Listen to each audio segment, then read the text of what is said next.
یہ زمینداری کا ایک واقعہ سناتا ہوں دیہاتی کلچر کا۔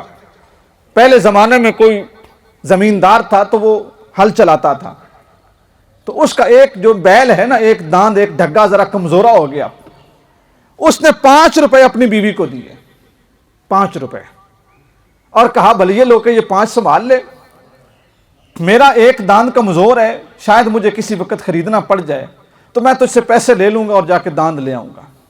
اس نے سنبھال لیے۔ تو بڑا بھلا زمانہ تھا، لوگ عقیدت رکھتے تھے، محبت رکھتے تھے، لوگوں کے اندر بھرم تھا، شرم تھا، ایک امید تھی۔ وہ 5 روپے دے کے چلا گیا، گلی سے کوئی بابا گزرا، فقیر مانگت، اس نے دعا دی، اس نے کہا بھلے لوگوں کچھ صدقہ خیرات کر لو اور اپنے اوپر احسان کر لو، نیکی کر لو، میرے ساتھ نہیں اپنے ساتھ کر لو، اور اللہ کے ساتھ معاملہ کر لو، 5 دنیا یا 1 دنیا یا 10 دنیا اور 70 آخرت۔ اس نے جو دعا دی، اس نے کلٹی کیا نا منی کو۔ بزنس میں ہم یہی کرتے ہیں نا کہ 5 لگائے اور 7 کمائے، 7 لگائے اور 10 کمائے، 10 لگائے اور 12 کمائے۔ انویسٹمنٹ اسی کو کہتے ہیں۔ بابے نے کہا 10 دنیا 70 آخرت۔ اس خاتون کے نا بات دل میں بیٹھ گئی، سادہ دل، جٹی تھی۔ اس نے وہ 5 روپے نکالے اور فقیر کو دے دیے۔ فقیر نے دعائیں دی، پیسے کھیسے میں ڈالے اور چلا گیا۔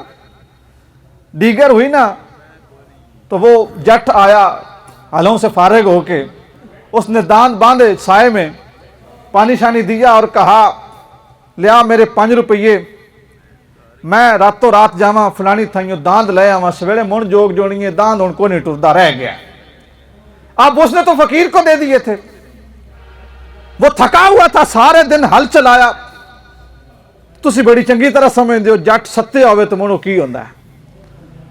اب جب وہ ڈھونڈنے لگی نا، کبھی ایک وچھونا ویکھے، کدی دروگڑ ویکھے، کدی کدائیوں ویکھے، کدی لونکی ویکھے، کدی کوئی دراز، کدی کوئی دراز، تو ظاہر ہے اس نے تو دے دیے ہوئے تھے، وہ تو اس کو ملا رہی تھی کہ اب اس نے مانگ لیے ہیں اور میرے پاس ہے نہیں، پتہ نہیں یہ کیا کرے۔ وہ تھوڑی دیر اس کو پانی پلایا، دودھ دیا، کھانا دیا، ٹھنڈا کیا، ڈھونڈتی رہی، نہ ملے، لیکن اس کو تو بڑا غصہ تھا۔ اس نے اس خاتون کے اوپر تشدد کیا، اسے مارا پیٹا، زخمی کر دیا، یا جو بھی آپ مجھ سے اچھی طرح جانتے ہیں کہ کس طرح ہوتا ہے۔ اس نے وہ کیا، وہ بیچاری مار کھا کے چپ کر کے بیٹھ گئی، رات گزر گئی۔ اب صبح پھر وہ تھکی ہاری اپنی جوگ لے کے ہلوں کو چلا گیا، اور وہ بیچاری پریشان کہ اب میرے ساتھ یہ کیا ہوا ہے، میں نہ پیک کے بتا سکتی ہوں کیونکہ قصور تو میرا ہے۔ اگر میرا قصور نہ ہوتا تو میں پیکے اندس دی، چلو کوئی میری مدد کر دے یا کوئی رنج راجی ہوندے، یہ تو سارا کا سارا جرم میرا، پیسے بھی اس نے دیے۔ خیر وہ فقیر جو ہے نا، اس کے آنے کا پھر ٹائم ہو گیا، اور وہ خاتون باہر گئی کھیتوں میں پخانے کے لیے، جس طرح پہلے عورتیں جاتی تھی دیہاتوں میں ڈیروں پہ۔ اس کو بنی پہ گرا ہوا 50 روپیہ مل گیا۔ کتنے؟ 50 روپے مل گئے۔ وہ واپس آئی اور اس نے 45 وکھرے کر لیے اور 5 الگ کر لیے۔ جب وہ آیا نا دوپہر کو یا شام کو یا عصر کو، اس نے 5 روپے اس کو دے دیے اور کہا کہ بس مجھے یاد نہیں رہتا، یہ لے لے راضی ہو جا۔ اور وہ فقیر بھی آیا اپنے ٹائم پہ، پھر اسی گلی میں صدا دیتا ہوا۔ اور اس فقیر نے کیا کہا؟ اس نے کہا اللہ دے بندے ہو، بھلا کر لو، نیکی کر لو، 10 دنیا 70 آخرت، میرے نال نہیں اپنے آپ نال بہتری کر لو۔ دعائیں دینا شروع ہو گئیں۔ تو اس مائی نے نا تھوڑا سا دروازہ جو ہے نا وہ کھسکایا، تھوڑا سا دروازہ کھسکایا، جیسے وہ کیواڑ میں تھوڑا سا سوراخ بنا نا، تو وہاں سے اس نے پردے کے پیچھے سے کہا کہ فقیرہ اللہ دیا، گل تیری سچی ہے پر وچلا ویڑا اوکھا ہے۔ بات تیری ٹھیک ہے لیکن وچلا ویڑا اوکھا ہے۔